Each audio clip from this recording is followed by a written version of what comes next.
Hey everyone, and welcome to What Did I Miss?, where today I will be looking for all the Easter eggs and things that you may have missed while watching the 9th episode of the 2nd season of Star Trek Lower Decks, titled Wedge Dooch. Just like last week's episode, I thought this was another one of my favorites of the series. However, while the last episode was great because we got to revisit a lot of Star Trek events, this episode instead focused on moving the Pac-Led threat forward that started at the end of Season 1 and continued to develop the crew of the Cerritos. But before I get into the episode, I want to welcome you to WDIM and ask that you please support the channel by hitting that like button, and if this is your first time here, hit that subscribe button for weekly sci-fi videos.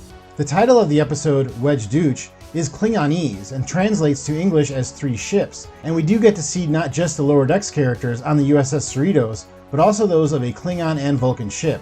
In case you are wondering, you can learn the Klingon language at the University of Texas at Austin in a course called Invented Languages, Klingon and Beyond.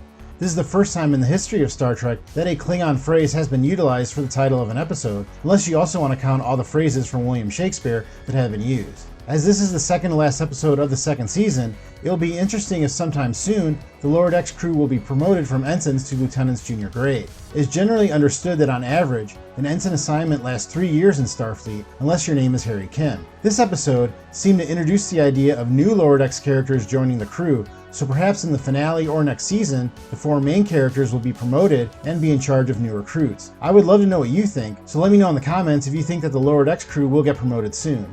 Getting promoted is one of the topics the crew is discussing when the episode begins, and Boimler says that he wishes that he served on a ship with Bynars or Klingons. Bynars were introduced in the Next Generation episode 11001001. That's amazing! I've got the same combination on my luggage! They were humanoid, but had cybernetic implants that connected them with their home planet, as well as another member of their race, as they lived and worked in pairs. Brad Boimler's hero, Captain William Riker, served on a Klingon ship briefly in the second season Next Generation episode A Manner of Honor as part of an officer exchange. But I think the best episode of Star Trek that shows what serving on a Klingon ship would be like is the Deep Space Nine episode Soldiers of the Empire. It is one of my favorite episodes of my favorite series, and watching it makes me want to create a new Klingon crew in Star Trek Online. On the Klingon ship, the Lower Decks crew there is discussing the Klingon delicacy known as gach, which is basically just earthworms that are still alive. This dish was also introduced to us in the Next Generation episode A Manner of Honor, where we learned that basically everything on a Klingon ship belongs on the series Fear Factor. The main Klingon we follow is using a tooth sharpener, which reminded me of this scene with Worf from the Deep Space Nine episode Little Green Men. On the Vulcan ship, the Lower Deckers are discussing 2 things that Spock was also known to be fond of, playing chess as well as playing a lute.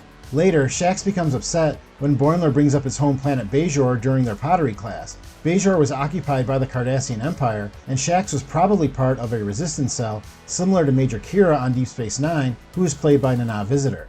Major Kira was also known to be very excitable when discussing her past, so I can't help but think that the Shax character is an over-exaggeration of her performance. There is a Targ on the Klingon ship, which is an animal that debuted in the movie The Search for Spock, and were often seen on the bridge of Klingon vessels. In the meeting hall, the Battle of Clock de Kelbracht is discussed, and it is a famous battle between the Klingon and Romulan armies that was also reenacted in a holosuite in the Deep Space Nine episode Blood Oath. The Klingon forces were led by Kor, a character first introduced on the original series episode Errand of Mercy, and also appeared on 1 episode of the animated series and 3 episodes of Deep Space Nine.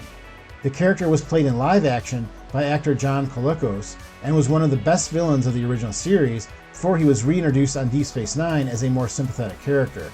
In the captain's ready room on the Vulcan ship, there is a Kir Shara in the background, which is a religious artifact that includes the writings of Sirach, the spiritual leader of the Vulcan people. It was introduced in the Enterprise episode Awakening. When Boimler catches up with Ensign Tendi and Dr. T'Ana, they are rock climbing in a scene straight out of the movie Star Trek The Final Frontier. As I have mentioned in prior videos, there is an in-depth video narrated by William Shatner about why that scene is so important to the movie, which is kind of boring, but there is also a YouTube video that puts music to it that is kind of hilarious. And here is just a taste. He wants to make love to the mountain. Tough young guys, sinewy bodies, and their fingers and teeny toes. In the scene, and for a lot of the episode, Boimler is wearing a white shirt that says "Go Climb a Rock," which is the same shirt that James Kirk is wearing in that scene under his vest, and is seen wearing later in the movie still. He is also wearing hover boots, which is also what Spock was wearing in that same scene. When Boimler finds Mariner, she's using a target practicing program in a holosuite with Captain Freeman. Captain Picard and Commander Riker engaged in a similar type of program in the episode A Manner of Honor, and Guinan destroyed Worf using the same program in the episode Redemption. On the turbo lift afterwards, Boimler runs into Commander Ransom and two of his crewmates, one of whom is a Benzite.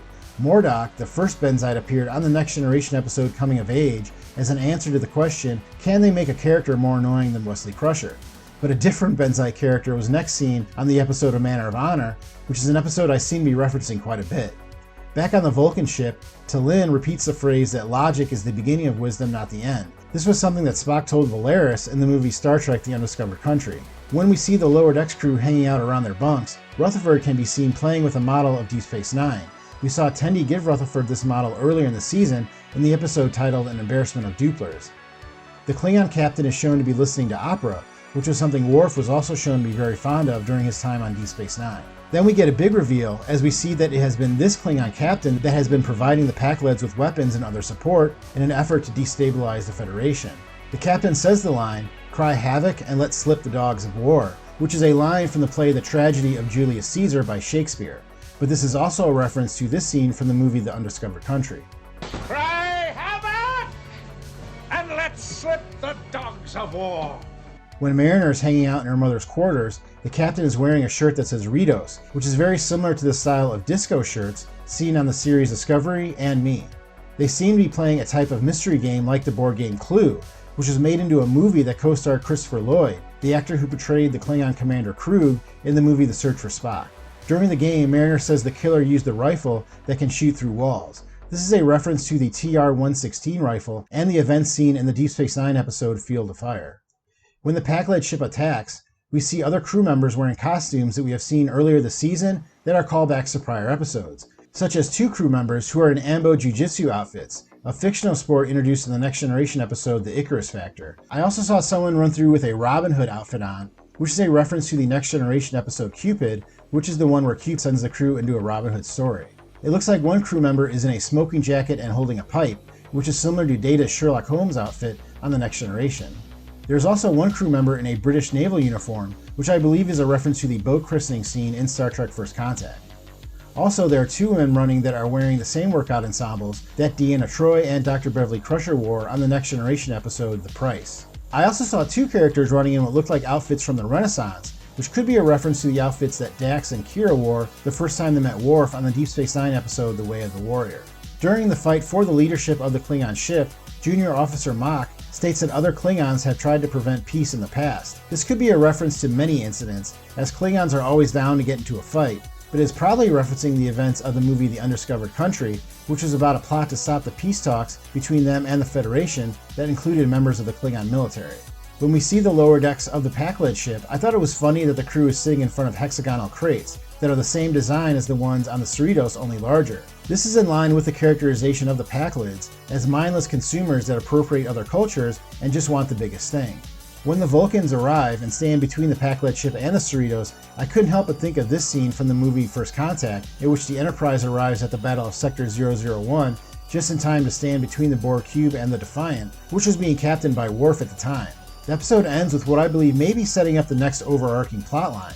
First, T'Lyn, the Vulcan who basically saved the day, is transferred off her ship and onto a Starfleet vessel, which will probably be the Cerritos. Adding a Vulcan to the series would be very on brand, as most Star Trek series do include a Vulcan cast member, and since this crew is very emotional, this character type could be a good counterbalance to that.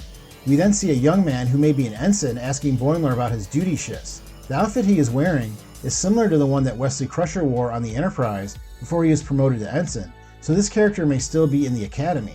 Bringing new recruits onto the ship could mean that the lower decks crew is in line for a promotion and will be working with new characters next season. Mariner has been in her position for a while now, but it seems that in the past she was sabotaging herself and is no longer interested in that, and the other three have basically done nothing but excelled during their time on the ship. Boimler has even already been promoted, but of course was demoted back to the Cerritos following the transporter malfunction that created a clone. So it feels to me like this is the direction the show is moving towards, but let me know in the comments below what you think. Well, that was everything I saw, but let me know if I missed anything. Thank you very much for clicking on this video. Please hit that like button if you enjoyed it, and I will see you next time on What Did I Miss?